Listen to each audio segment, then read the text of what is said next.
eu vou te ensinar a mágica, né? Muita gente que está aqui já sabe, mas muita gente não sabe também. Ou se não sabe, ou se já sabe, aliás, talvez não tenha colocado em prática. O que você vai pedir quando você diligenciou, o juiz diligenciou e mesmo assim não apareceu o endereço do devedor? Você vai pedir a realização do famoso arresto executivo.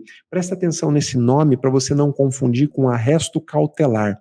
Arresto executivo é uma coisa, arresto cautelar é outra completamente diferente. Não confunda, então, arresto executivo com arresto cautelar. Tomou os 4 primeiros passos e não achou o endereço do devedor, você vai pedir para o juiz a realização do arresto executivo. Professor, o que é o arresto executivo? O arresto executivo está previsto no artigo 830 do Código de Processo Civil.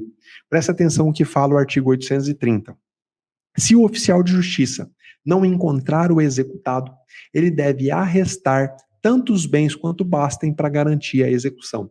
Então, você informou lá na petição o endereço do executado. O oficial de justiça vai lá, não encontra o executado, contam para ele que o executado mudou-se. O que ele deveria fazer na prática? O arresto executivo. Nos 10 dias subsequentes à efetivação desse arresto, e o que é o arresto? Nada mais é do que uma constrição de bens. Como que funciona na prática, professor? Ou como deveria funcionar na prática? O oficial de justiça foi lá, não encontrou o executado, o oficial de justiça vai no cartório de registro de imóveis, vai no Detran, vai aonde ele puder e vai buscar bens do devedor. Vamos imaginar que ele foi no Detran. Diretor do Detran, esse fulano aqui tem carro registrado no nome dele? Tem. Então esse carro está arrestado. Pode anotar aí no sistema. E aí o oficial de justiça faz o auto de arresto, do arresto executivo. Depois de feito o arresto executivo, nos 10 dias subsequentes, o oficial de justiça deve voltar a procurar o executado em dias distintos. Havendo suspeita de ocultação, ele realiza a citação por hora certa, né, certificando todo o ocorrido. E aqui, o parágrafo 2º do 830 fala que incumbe ao exequente requerer a citação por edital, uma vez frustrada a citação por hora certa. Então, veja o passo a passo. O oficial de justiça não encontrou o executado? O oficial de justiça pode ir atrás de bens, arrestar. Aí, o oficial de justiça tenta fazer a citação pessoal novamente, ou por hora certa. Caso não se consiga, o exequente promove a citação por edital na própria execução. Aperfeiçoada a citação e transcorrido o prazo para pagamento, o arresto converte-se em penhora, independente de termo. Então, veja, é um procedimento muito simples, muito fácil, mas que na prática é omitido. Como que geralmente acontece na prática? O oficial de justiça não encontrou o endereço do devedor, ele certifica, ou não encontrou o devedor lá no endereço, ele certifica e o juiz te intima. Então, quando o juiz te intimar para fornecer um novo endereço, se você já tomou todos os passos que eu te ensinei hoje, o que você vai falar? Não, excelência, agora é a hora do arresto executivo. Eu quero que Vossa Excelência, não precisa ser através do oficial de justiça, Vossa Excelência pode fazer o arresto online. Como assim o arresto online? Isso, o juiz entra no Sisbajude e determina que se arreste dinheiro do devedor. Então o devedor está sumido no mundo, mas a hora que o juiz arrestar dinheiro dele e a conta dele ser bloqueada, ele vai aparecer como num passe de mágica. Bingo, ele aparece correndo. É a fórmula mais mágica que eu já vi para fazer o devedor amado aparecer rapidamente. Professor, esse arresto executivo pode ser feito também em veículo, através do Renajude? Pode, claro que pode. Basta que você peça para o juiz. Juiz, o devedor não foi encontrado. Eu já vasculhei todos os endereços. Os endereços que eu tenho são esses aí. Se ele não foi encontrado, agora eu peço que Vossa Excelência faça o arresto executivo, como está previsto no artigo 830. Esse arresto pode ser de qualquer tipo de bem, de qualquer tipo de direito. Imagina que você já sabe que o seu devedor está tentando receber um crédito em uma outra ação.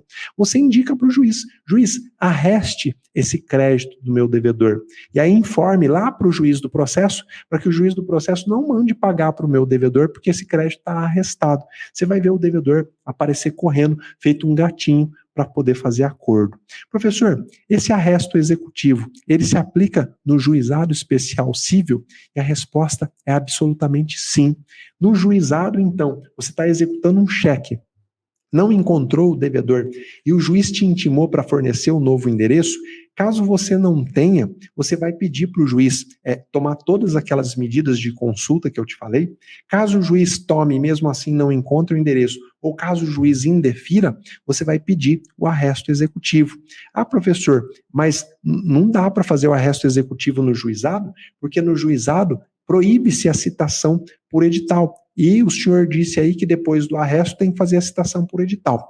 Meus amigos, a vedação, presta atenção, a vedação da citação por edital no juizado, prevista lá no artigo 18, parágrafo 2º da Lei 9.099, ela não se aplica para o arresto executivo, tá? No artigo 53, parágrafo 4º da Lei 9.099, o legislador que fez a lei, ele valeu-se da conjunção alternativa ou, presta atenção, dispondo que, não sendo encontrado o devedor ou inexistindo bens penhoráveis, o processo será imediatamente extinto.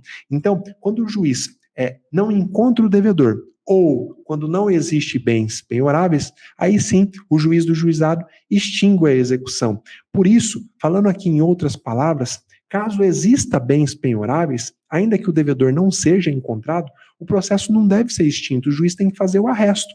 E isso veio fortalecido pelo enunciado número 37 do FONAGE, é o Fórum Nacional dos Juízes do Juizado Especial. Eles dizem o seguinte, em interpretação, em exegese, uma palavra mais difícil, em interpretação ao artigo 53, parágrafo 4º da Lei 9.099, não se aplica ao processo de execução o disposto no artigo 18, parágrafo 2º, que é o artigo que proíbe a citação por edital, sendo autorizados o arresto e a citação editalícia quando não encontrado o devedor, observado no que couber os artigos 553 e 554 do CPC. Então, juizado especial, não dá para o juiz extinguir o processo só porque não encontrou o endereço do executado. Primeiro tem que se tentar o arresto online, o arresto de veículo, o arresto de qualquer tipo de bem, o arresto de qualquer tipo de direito. Meus amigos, veja como informação é fundamental, veja como conhecimento é fundamental. Quantas ações no juizado especial você já teve extinta porque você não informou o endereço e você sequer pediu o arresto executivo. Ou você pediu, mas o juiz indeferiu e você não sabia o que fazer, não sabia como recorrer, não sabia nem como fundamentar o seu pedido. Então presta atenção como pode ser importante para você esse tipo de informação. Aliás, deixa eu fixar aqui com você, na prática, em que momento você vai precisar do endereço do executado? Eu fiz questão de trazer aqui para você entender a importância desse tema. Quando você vai executar um título extrajudicial, então o cliente te procura com um cheque. Você precisa do endereço do executado de cara para citar o devedor. Por quê? Porque a citação, no caso da execução de título extrajudicial, tem que ser pessoal. Está lá no artigo 829, O executado será citado para pagar a dívida em 3 dias. Então, você precisa, na prática, do endereço do devedor, já para a citação da inicial da execução, senão a execução nem começa. Mas você também pode precisar para intimar o executado sobre a penhora. Eu não sei se você se lembra, mas o Código de Processo Civil fala que, havendo a penhora, o executado deve ser intimado. Quando que há exceção? Quando que o executado não precisa ser intimado pessoalmente? Bom, se o devedor tiver advogado constituído nos autos, a intimação da penhora é feita pelo advogado, tá tudo bem, aí você não precisa do endereço do devedor. Outra exceção, se o devedor acompanhou o ato da penhora, não é necessário realizar a sua intimação nem do advogado. Isso está no artigo 841, parágrafo 2º. Então, você vai precisar do endereço do devedor para a citação inicial, para intimar ele sobre a penhora, lembrando dessas 2 exceções, e uma observação importante. O artigo 841, parágrafo 4º, lá do CPC, ele fala assim, considera-se realizada a intimação da penhora quando o executado houver mudado de endereço sem prévia comunicação ao juízo. Vamos imaginar então, você começou a execução de título extrajudicial, você colocou lá um endereço do executado. O executado foi citado nesse endereço, Tá? Então, confirmou que aquele era o endereço do executado, e aí levou tempos até se fazer a penhora. Quando foi feita a penhora, o executado não constituiu o advogado nos autos, então você tem que intimar ele pessoalmente da penhora. E aí você manda um AR para intimá-lo da penhora lá para aquele endereço, e o AR volta com a observação mudou-se. E aí o juiz te intima, ó, não foi feita a intimação da penhora, o executado mudou, me fornece aí um novo endereço. O que você vai falar? Não, excelência. Artigo 841, parágrafo 4º. Presume-se realizada a intimação quando o executado mudar e não comunicar no processo. Você não tem que intimá-lo novamente. Se ele mudou, princípio da lealdade, da boa-fé, princípio da cooperação, executado que informa endereço no processo ou é localizado em algum endereço no processo, muda sem comunicar, todas as comunicações futuras presumem-se realizadas no endereço que tem no processo. Tá? Essa observação é muito importante, porque na prática vai ter juiz que vai te intimar para você fornecer um novo endereço, e não precisa, tá bom? Por que você vai precisar também do endereço do devedor? Para encontrar um bem penhorado. Imagina que o juiz acha um carro do devedor no Renajude, mas aí precisa avaliar esse carro. E aí o juiz vai falar, opa, exequente, informa o endereço aí, porque se a gente não encontrar esse carro, não tem como avaliar. Nem sempre dá para fazer a avaliação indireta, né? Outra necessidade importante para realizar a penhora de bens que guarnecem a residência do executado. Há uma medida de coerção, que eu ensino como medida de coerção, mas também é uma medida de busca de bens, né? Que consiste no oficial de justiça ir na casa do executado e relacionar os bens que estão na casa. Televisão, ar-condicionado, às vezes pode ter bem de valor. Joia, escultura, obra de arte, às vezes pode ter bem de valor que serve para o pagamento da execução. Então, sem o endereço do executado, você não consegue realizar esse tipo de penhora. E aqui, outro ponto importante, né? Para intimar o cônjuge quando houver a penhora de bens imóveis. Se você consegue, através do CIREI, se você consegue, através do cartório de registro de imóveis, a penhora de um bem imóvel do executado, você vai precisar do endereço dele para intimar pessoalmente o cônjuge.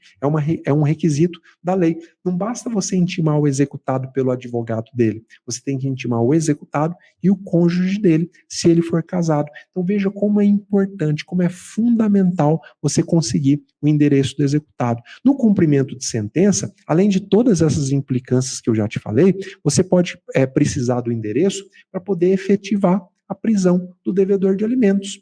O que adianta você iniciar o pedido de cumprimento de alimentos, o devedor é intimado pelo advogado, não paga, o juiz decreta a prisão, mas fica lá a ordem de prisão sem cumprimento. Então, tudo que eu te ensinei nessa aula, todos os meios eletrônicos para você descobrir o endereço do executado, vão te servir também para você realizar a prisão do devedor de alimentos. Meus amigos, deu para ver o tamanho da importância do conteúdo dessa aula? Deu para ver que você não consegue destravar a sua execução se você não souber indicar o endereço do devedor? Deu para ver que você vai empacar a sua execução se você não souber, em determinado momento, indicar um endereço? E olha, fica aqui para mim, eu quero conclamar todos os magistrados do nosso país, todos os tribunais, para que a gente seja mais... Nós todos, né, eu faço uma autocrítica, para que a gente seja mais sensíveis a isso, para que a gente não negue a jurisdição só porque não está encontrando um endereço, que a gente use todas as armas à nossa disposição. A quem interessa um processo arquivado, só interessa ao devedor. Para que serve a justiça se não for para fazer de tudo para que o endereço, para que o devedor seja localizado e cumpra a obrigação? A gente não pode mais aceitar o credor sair frustrado, pagar as custas que são caras, contratar advogado, distribuir a petição para depois eu, por qualquer coisa, mandar a execução para o arquivo, por qualquer coisa extinguir a execução. Não, meus amigos, a justiça não pode só correr atrás de meta de número, não. Quantidade de processo arquivado, quantidade de processo na execução, não. A justiça tem que correr atrás da efetivação dos direitos, para o credor sair assim, ó, feliz e contente. Eu procurei um serviço público e o serviço público funcionou. Imagina, o cara procura o serviço público de saúde e ele sai mais doente do que quando ele entrou. É isso que acontece quando você procura a justiça, e a justiça, ao invés de fazer de tudo para encontrar o direito que você perdeu, ela faz de tudo para negar o acesso à justiça. Meus amigos, a gente precisa inverter essa lógica. E como que nós vamos conseguir fazer isso? A gente vai conseguir distribuindo cada vez mais esse conhecimento, distribuindo cada vez mais essa fala. Aqui é um ambiente acadêmico, onde a gente está aprendendo, onde a gente está se esforçando para ganhar cada vez mais conhecimento, mas nós precisamos colocar em prática. Tudo aquilo que eu te falei hoje, você tem que levar para suas petições. Você precisa estudar cada vez mais a execução, estudar cada vez mais a fundo tudo que eu te falei hoje aqui, para que você saiba enfrentar eventuais decisões contrárias a essa lógica que nós apresentamos hoje, tá? Então, tudo o que a gente aprende, a gente tem que colocar em prática. Eu espero que você tenha capturado tudo de importante que eu te dei nessa aula.